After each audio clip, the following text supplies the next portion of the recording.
They called it safe. Not just safe. Guaranteed absolutely safe and harmless to anybody. Those exact words were printed on the front of a small blue and white box sold in pharmacies during the late 19th century.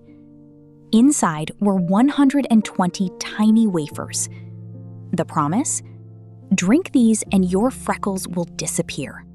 Your pimples will fade. Your complexion will become beautifully pale. You'll even feel healthier. The active ingredient was arsenic. Today, one of these boxes sits quietly inside the Smithsonian Museum. Not because it worked, because it perfectly captures one of history's biggest beauty lies. But here's the question that stopped me in my tracks. How did thousands of intelligent women become convinced that swallowing poison was a beauty routine? Because the answer isn't what you think. If you ask most people what Victorian beauty looked like, they'll probably describe porcelain skin, soft cheeks, natural elegance. Maybe someone strolling through an English rose garden, looking effortlessly beautiful. It's the image we've inherited from period dramas, classic novels, paintings, Pinterest boards. Somewhere along the way, we've convinced ourselves that women back then weren't trapped by beauty culture, that they hadn't yet been targeted by billion-dollar cosmetics companies, that beauty was somehow simpler, healthier, more natural. But the moment you begin digging into the historical record, that fantasy starts falling apart. Because Victorian women weren't avoiding beauty products, they were hiding them. Respectable women were expected to appear naturally beautiful, not artificially beautiful. And those are two very different things. The woman who obviously wore cosmetics risked being judged as vain, or worse. Advice books praised women whose beauty supposedly came from fresh air, modesty, and good moral character.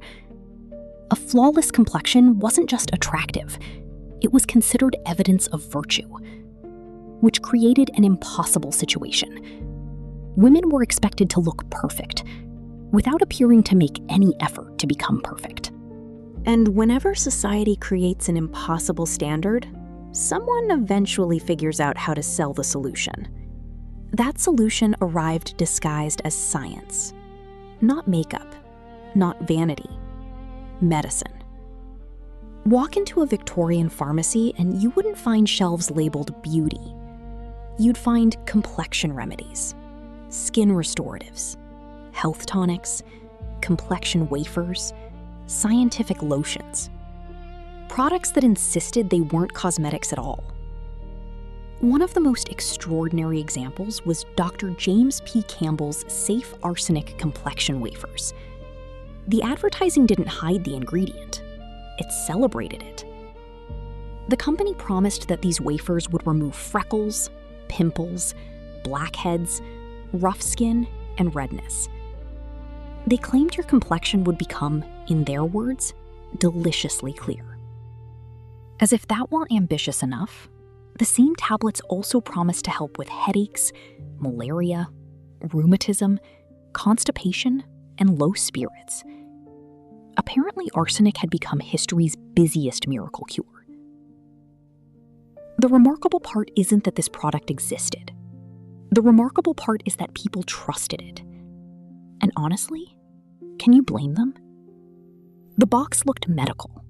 It carried a doctor's name. It was sold by pharmacists. It spoke the language of science. To Victorian consumers, this didn't look like a beauty scam. It looked like modern medicine. Which raises an even bigger question. If people already knew arsenic was dangerous, how could companies sell it as perfectly harmless? The answer reveals something far more disturbing than poison. It reveals the birth of an industry that discovered it could profit from insecurity. And once it did, there was no turning back. If you're waiting for the moment Victorian women collectively realized, maybe swallowing arsenic isn't such a great idea, history is disappointingly messy. Because arsenic wasn't the only dangerous ingredient sitting on dressing tables. It wasn't even the most common. Mercury quietly found its way into skin whitening creams designed to fade freckles and create an even complexion. Used repeatedly over months and years, mercury could damage the kidneys, the nervous system, and the skin itself. Doctors began warning about its effects. Advertisements kept promising it was gentle. Sound familiar? Then there was belladonna. The name literally means beautiful woman in Italian.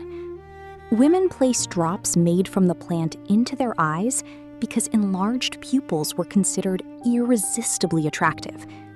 The result was exactly what they wanted: darker, larger-looking eyes. The price was blurred vision, pain, sensitivity to light, and for some women, lasting damage. None of these products solved the problem they claimed to solve. In many cases, they created entirely new ones. Lead-based cosmetics could damage the skin over time. Mercury could inflame it. Women often responded the only way society allowed them to. They covered the damage with more products. It became a vicious cycle. The very thing sold as the solution slowly made the problem worse, which meant customers kept buying. And suddenly, the story isn't really about arsenic anymore. It's about something much bigger. The 19th century saw the explosion of patent medicines. Regulation was weak, advertising was booming. Scientific language carried enormous authority. If a product looked medical, people assumed someone had tested it. If it carried a doctor's name, people assumed someone knew what they were doing. Companies understood this before governments did. They discovered that fear could be turned into profit. Not fear of poison, fear of freckles, fear of uneven skin, fear of looking tired, fear of looking ordinary.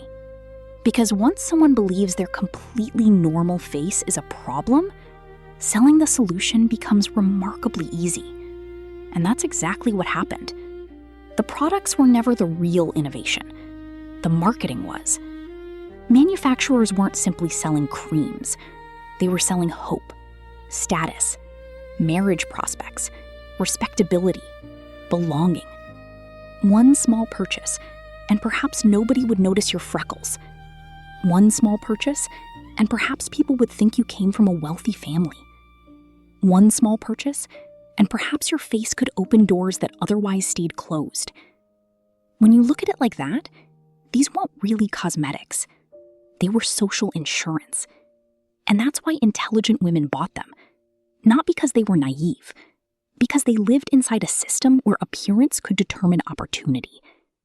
History has a habit of judging women for buying dangerous beauty products. Maybe we should spend more time judging the industries that sold them. Because those industries understood something timeless. People rarely buy products. They buy the life they believe those products will give them. Now, here's the uncomfortable part. It's tempting to laugh at Victorian advertisements, to wonder how anyone could believe swallowing arsenic would lead to beautiful skin. But before we congratulate ourselves, look around your own bathroom. No, your moisturizer isn't secretly made with arsenic. Modern cosmetic regulations have made beauty products dramatically safer than they were a century ago. That's real progress. But if you stop looking at the ingredients and start looking at the marketing, the similarities become impossible to ignore. Victorian advertisements warned women about freckles, uneven complexions, dull skin, redness.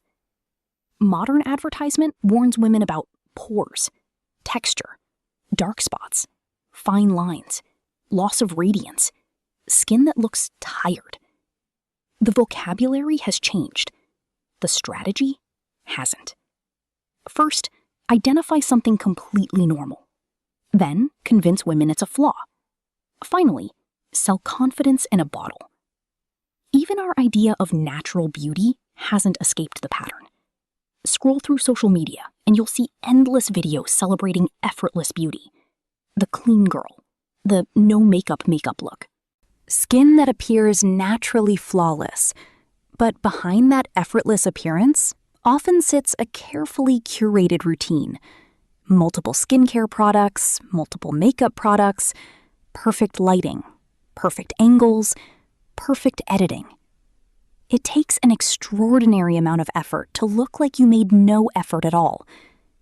Victorian women understood that feeling. They simply had different products. And that's when the little blue and white box in the Smithsonian stops looking like a historical curiosity. It starts looking like a warning. Because the most dangerous thing inside that box wasn't arsenic. It was the idea. The idea that women are always just one product away from finally being enough. That idea survived arsenic. It survived mercury. It survived lead. It simply found new packaging, new language, new influencers, new platforms. History didn't leave this beauty lie behind. It updated the branding. And once you see that, it's almost impossible to unsee it. So let's go back to that little blue and white box. Not because it's the strangest beauty product ever made. History has plenty of stranger ones. But because it exposes a pattern that has survived for centuries. When you first saw the word arsenic, it probably seemed unbelievable. Who would willingly swallow poison for beauty? It's an easy question to ask from the safety of the 21st century. But it isn't the right question. The better question is, what made ordinary women believe they had to change themselves in the first place? Because nobody wakes up one morning and thinks, I'd love to risk my health. People do, however, wake up wondering if they're attractive enough, young enough, healthy enough, successful enough, accepted enough. The beauty industry didn't invent those fears, but it became incredibly good at identifying them, magnifying them, and selling them back to us. That's why this story isn't really about Victorian women. It's about a system. A system that quietly tells women their natural face isn't quite enough, then hands them a product to fix the problem it just invented. And once you recognize that pattern, you begin to see it everywhere. Yesterday, it was freckles. Today, it's pores. Yesterday, it was porcelain skin. Today, it's glass skin. Yesterday, it was arsenic wafers. Today, it's miracle serums. Different century, different packaging, the same promise. Buy this, and we finally become the woman you're supposed to be. But here's what history teaches us. That finish line never arrives. Because if women ever truly believed they were enough, an entire industry would lose its most valuable customer. And that's why beauty standards never stay still. The moment one trend becomes achievable, another appears. The goalposts move. Again and again and again. Not because women keep failing, because perfection was never the destination. Consumption was. Today, that original box of Dr. James P. Campbell's safe arsenic complexion wafers sits quietly inside the Smithsonian. It doesn't speak. It doesn't advertise. It doesn't promise miracles anymore. It simply waits. A small reminder of what happens when marketing becomes more powerful than truth.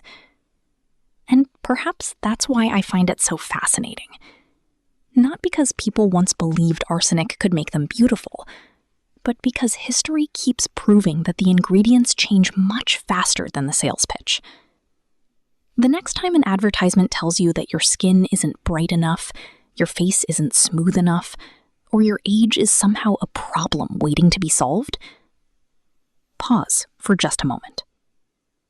Ask yourself one simple question. Who benefits if I believe this? Because the answer to that question has shaped beauty standards for hundreds of years. And it still does. This isn't about telling women what they should or shouldn't do. Wear makeup? Don't wear makeup. Love skincare? Ignore it completely. That's your choice. What isn't your choice is the system constantly trying to convince you that you're not enough. History shows us that women were never the problem. the business of making them feel inadequate was. If this story changed the way you think about beauty, I'd love to hear your thoughts. Which historical beauty myth should we uncover next? Let me know in the comments. And if you enjoy well-researched documentaries that separate history from marketing, subscribe to The Beauty Lie. Because once you know where beauty standards came from, they lose much of their power.